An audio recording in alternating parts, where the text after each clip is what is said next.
The dumbbell incline hammer grip chest press.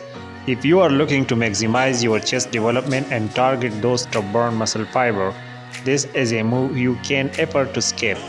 This grip ensures a natural and safer shoulder position, and you are also engage your inner chest more effectively.